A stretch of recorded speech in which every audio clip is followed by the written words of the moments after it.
حائل کر دی جائے گی ان کے درمیان ایک فصیل، یعنی اب مومن اور منافق جدا جدا ہو جائیں گے۔ مومن اپنے ایمان اور اپنے انفاق کی وجہ سے نور وہ رکھتے ہوں گے جس کی روشنی میں وہ جنت میں چلے جائیں گے، اور منافقین اس نور کے نہ ہونے کی وجہ سے علیحدہ ہو جائیں گے، آگے نہ بڑھ سکیں گے، اور پھر مومن ایک طرف ہو جائیں گے، منافق پیچھے رہ جائیں گے۔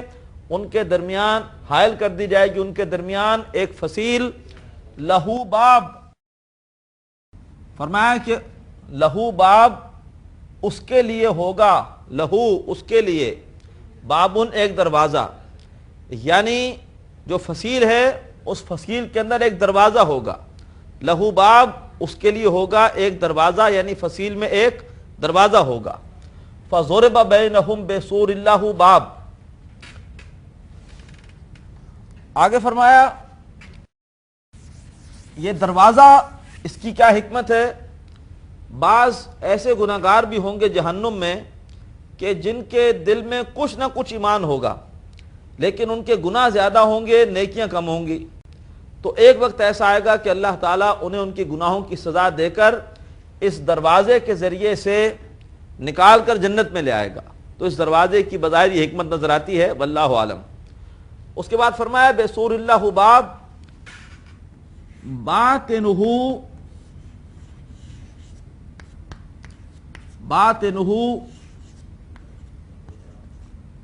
فیہ الرحمہ،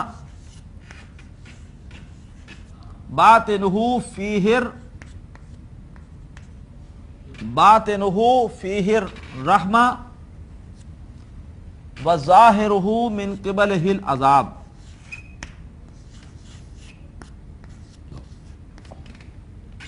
وظاہرہ من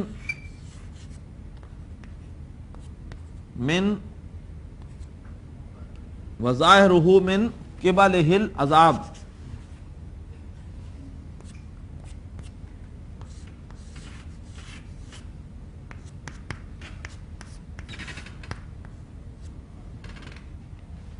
باطنہ فیہ الرحمہ، باطن یہ اسم الفاعل ہے، باطن کسی بھی چیز کا اندر والا حصہ ہونا، اس کو ہم کہتے ہیں باطن، چھپی ہوئی چیز کوئی۔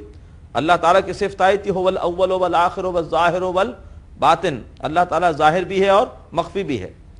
یہاں ہو کی ضمیر فصیل کے لیے ہے، یعنی فصیل کے اندر کی طرف، باطن اندر کی طرف، باطن ہو اس کے اندر کی طرف، باطن ہو فیہ الرحمہ، فصیل یعنی اس کے اندر کی طرف، اس میں ہوگی، فی کے معنی میں ہے، ہی کی ضمیر پھر فصیل کے لیے ہے، باطن ہو اس کا جو اندر کا حصہ ہے، فیہ اس میں ہوگی الرحمت، رحمت، یعنی فصیل کے اندرونی طرف اللہ تعالیٰ کی رحمت اب اس کا ظہور ہوگا، وظاہرہ اور اس کے باہر، یہاں ظاہر کا مطلب باہر، ظاہر باطن کی ضد ہے، اور اس کے باہر یعنی فصیل کے باہر، من قبلہ العذاب اس کے سامنے سے آ جائے گا عذاب۔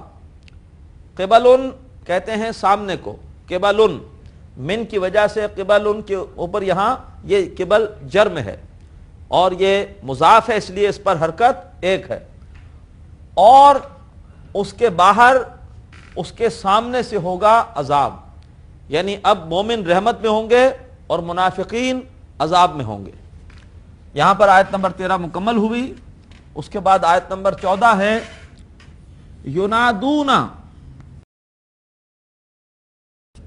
ینادونہم، نون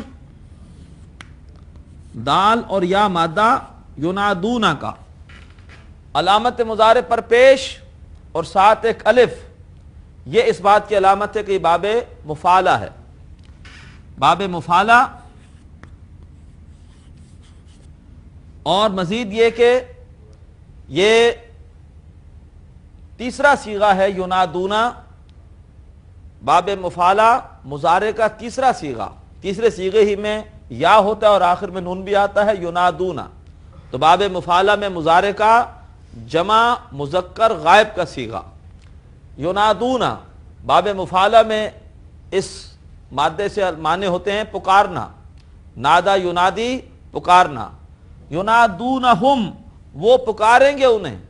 اب جب منافقین علیحدہ ہو گئے اور اس کے بعد جب ان پر عذاب مسلط ہوا، اب وہ چیخیں گے، پکاریں گے مومنوں کو. ہم سے مراد مومن، وہ منافق پکاریں گے مومنوں کو. ینادونا کا فاعل منافق اور ہم مومن، وہ پکاریں گے مومنوں کو. علم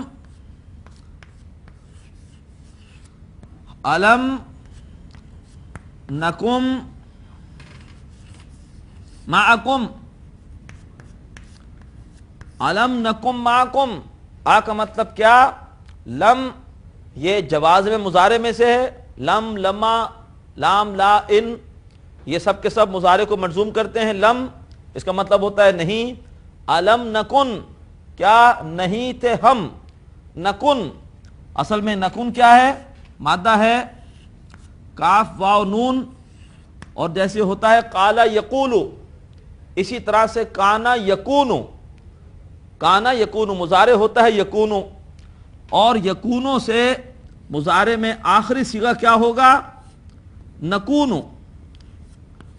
جیسے مضارع کا پہلا صیغہ ہوتا ہے، فرض کیجئے باب نصرہ سے ینصرو، تو آخری ہوتا ہے ننصرو.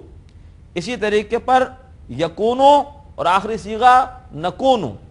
جب اس پر لم لگے گا تو یہ نون کیا ہو جائے گا؟ یہ ساکن ہو جائے گا، یہ مجزوم ہو جائے گا. اور جب یہ مجزوم ہوگا تو اب یہ دو ساکن اکٹھے ہو گئے، تو ایسے میں حرف علت قربانی دے گا، حذف ہو جائے گا، اور یہ رہ جائے گا لم نکن. لم نکن، لم نکن. تو علم نکم معکم اور کانا یکونوں کا مطلب اس سے پہلے ہم پڑھ چکے ہیں ہونا. علم نکم کیا نہیں تھے ہم، کیا نہیں ہم تھے، کیا نہیں ہم تھے معکم تمہارے ساتھ.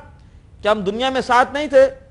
ممکن ہے کہ شوہر وہ اپنے ایمان اور انفاق کی وجہ سے جنت میں چلا جائے اور اسی کی بیوی ہو جو کہ خدا نہ خواستہ دنیا دار ہو اور وہ جہنم میں ہو. یا ممکن ہے کہ بیوی جنت میں ہو اور اس کا شوہر جہنم میں ہو، یا ایک بھائی جنت میں ہو اور دوسرا بھائی جہنم میں ہو، یا ایک ہی دفتر میں کام کرنے والے ایک جنت میں ہو دوسرا جہنم میں ہو. تو وہ کہیں گے کیا ہم تمہارے ساتھ نہیں تھے؟ دنیا میں ہم ایک ساتھ رہتے تھے، کھاتے پیتے تھے، اٹھتے بیٹھتے تھے. علم نکم معکم. تو پکاریں گے منافق مومنوں کو کیا نہیں ہم تھے معکم تمہارے ساتھ. مع یہ ظرف ہے، اس سے پہلے بھی آ چکا ہے. کیا نہیں ہم تھے تمہارے ساتھ. اب اہل ایمان جواب دیں گے. قالو، قالو یہ پہلے بھی آ چکا ہے. قالو وہ کہیں گے، یعنی اہل ایمان کہیں گے. مادہ قاف واو لام، قالا پہلا صیغہ ہوتا ہے. قالا، قالا، قالو وہ کہیں گے، اہل ایمان کہیں گے بلا کیوں نہیں، بلا کیوں نہیں.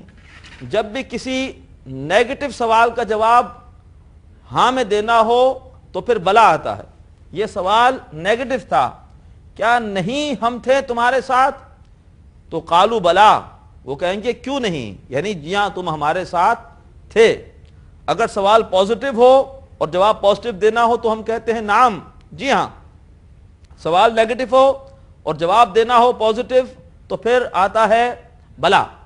تو وہ کہیں گے کیوں نہیں. وَلَكِنَّكُمْ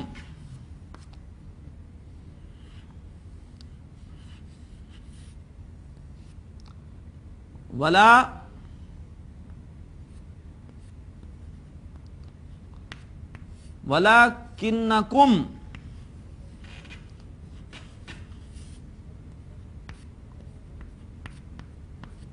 فَتَنْتُمْ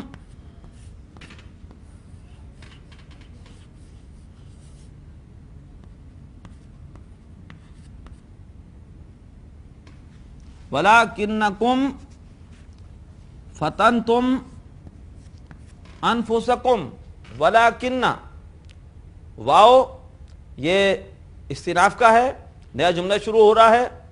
لَٰكِنَّ اِنَّا اَنَّا لَٰكِنَّ لَعَلَّ لَیْتَ یہ ہم اس سے پہلے پڑھ چکے ہیں. یہ سب حروف مشبہ بالفعل ہیں.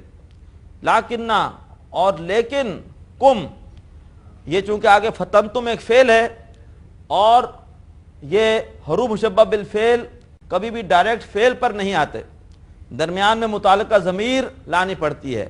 تو اسی وجہ سے یہ جمع مذکر حاضر کی ضمیر آئی ہے کیونکہ آگے فعل بھی تم جمع مذکر حاضر کا ہے. وَلَٰكِنَّكُمْ فَتَنْتُمْ اور لیکن تم نے فتنے میں ڈالا. فتنتم مادہ ہے فا تا اور نون باب نصرہ سے فتنا یفتنو. فتنتم آپ جب گردان کریں گے باب نصرہ سے فتنا کی تو فتنا فتنا فتنا فتنو اور نواں صیغہ جمع مذکر حاضر کا بنے گا فتنتم. اور لیکن تم نے فتنے میں ڈالا ماضی کا صیغہ ہے جمع مذکر حاضر کا، لیکن تم نے فتنے میں ڈالا انفسکم اپنی جانوں کو. نفسن کی جمع انفس. یہ فتنہ کیا ہے؟ سورہ تغابن میں اللہ تعالیٰ ارشاد فرماتے ہیں، آیت نمبر 16 ہے انما اموالکم و اولادکم فتنہ. آیت نمبر 15 ہے بے شک تمہارے مال اور تمہاری اولاد فتنہ ہیں، آزمائش کا ذریعہ ہیں.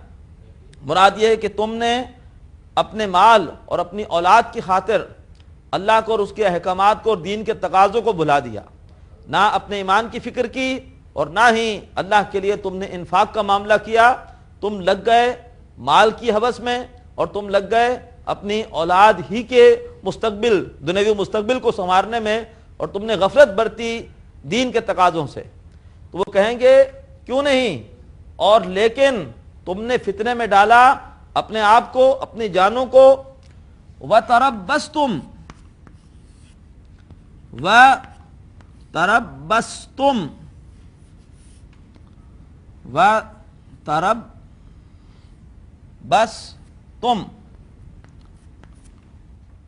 اور تم انتظار کرتے رہے.